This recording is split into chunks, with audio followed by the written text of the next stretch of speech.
Et bien salut à tous et à tous, c'est Hyperfactor.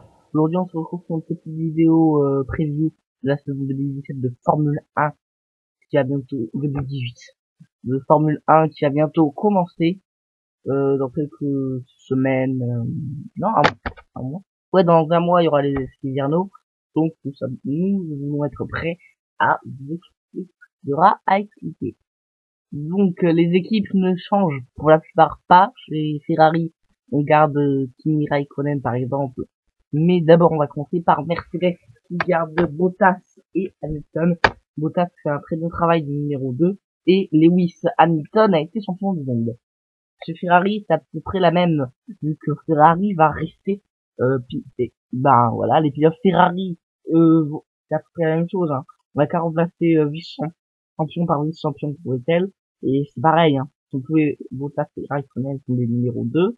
Et Vettel a été champion et Hamilton champion. Donc passons à Red Bull avec Max Verstappen et Daniel Ricciardo, les deux pilotes qui ont été gardés parce qu'il n'y avait pas de raison de les sortir. Verstappen a gagné 2 courses mais n'a pas eu de chance cette année. Et Ricciardo a fait une saison moyenne, mais pas extrême, mais pas mauvaise. Il a juste eu le rythme. Nous allons désormais passer à Force India avec Ocon et Perez. Les deux pilotes ne partent pas, sachant que Ocon et Perez sont toujours les deux pilotes principaux de l'écurie. Il y a que des pilotes principaux dont je vais parler, parce que je vais pas trop parler des pilotes de réserve, sauf peut-être un. Mais nous avons toujours chez India Ocon Perez. Perez, qui est un bon pilote, donc il n'y a pas de raison de le sortir. Et puis Ocon, c'est le pilote français, c'est le futur espoir de la Formule 1. Et en plus, surtout, il fait partie de chez Mercedes Academy. Donc ils peuvent pas le sortir, sinon ils ont plus de moteur.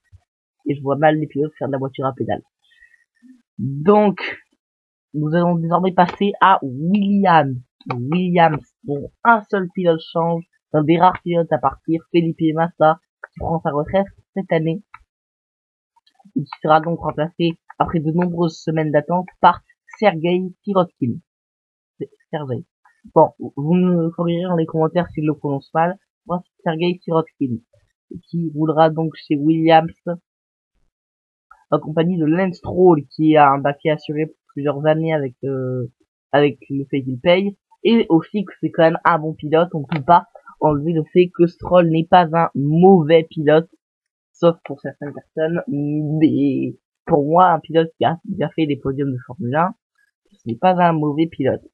Ensuite, nous allons parler d'une équipe Renault d'ailleurs, avec Hülkenberg. On parle de podium qui n'a toujours pas réussi. On espère qu'il en réussira un malgré sa malchance pour faire des podiums habituellement ces dernières 7 années. C'est 7 ans. Cette année, c'est 8 ans. Pour faire... Attendez, hein.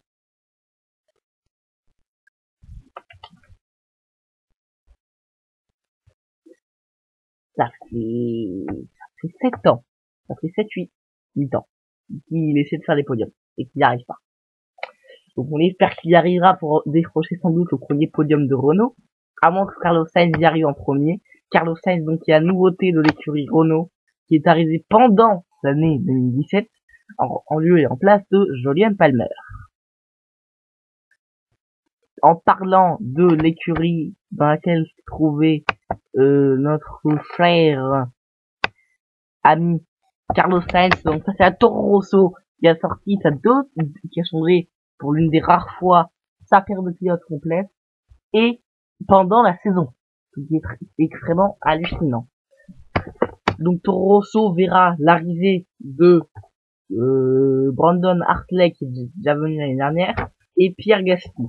Alors la question que je me posais, c'est est-ce que ce type de changement sera plus répandu? Par exemple, on change de pilote pendant la saison et on les teste pour la saison d'après, en quelque sorte. Comme ça, il n'y a pas trop de changements d'intersaison et les équipes peuvent plus se concentrer sur les voitures. Peut-être. Ça pourrait être intéressant.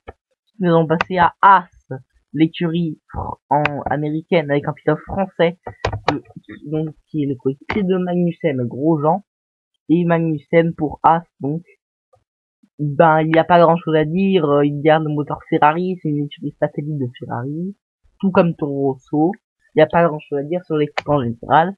Toro Rosso, il y a juste eu des changements de pilote.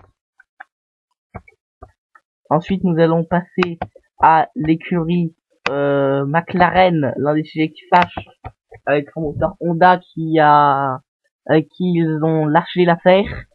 Est-ce que c'est une bonne idée ou pas? Nous le découvrirons quand nous observerons les Toro Rosso qui sont passés à moteur Honda. C'est un échange entre Honda et Toro Rosso, entre Honda et McLaren, entre Honda et Renault avec Toro Rosso et McLaren sur les moteurs. On espère que ça marchera pour l'écurie, pour les deux équipes. Et donc nous allons maintenant passer donc aux pilotes, parce que les pilotes n'ont pas changé, mais il faut souligner que c'est un bon moyen de faire augmenter, de faire des meilleurs pilotes, des jeunes pilotes avec des anciens. Par exemple, là nous aurons Van Dorn avec Alonso, c'est-à-dire un pilote expérimenté de plusieurs années, avec un pilote pas très expérimenté, pour qu'il apprenne, ce qui est une bonne idée. Ouais, je pense que les équipes feront de plus en plus ça. Je pense surtout au fait que d'autres pilotes pourraient arriver. Et voilà, c'est peut-être une bonne idée.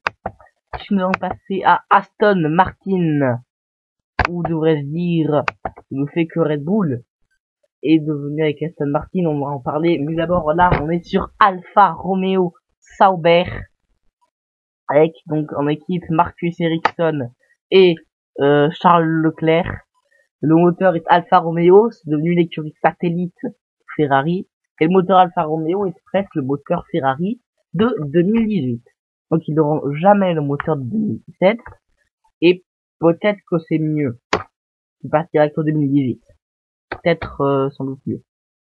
Donc sachant que Sauber est une équipe désormais satellite, ils ont un bon patron d'équipe, ils ont des bons pilotes, et un bon moteur, et un bon châssis, je pense que ça va être sympa.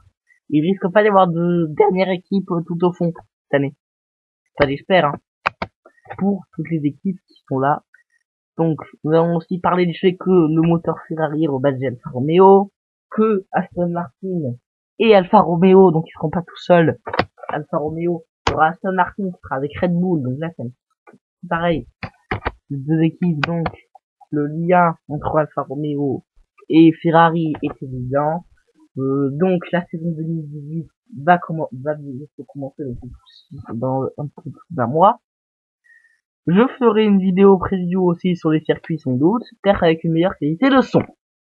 Merci à tous et à toutes d'être venus. N'oubliez pas le like qui fait plaisir et n'hésitez pas à vous abonner. Ciao.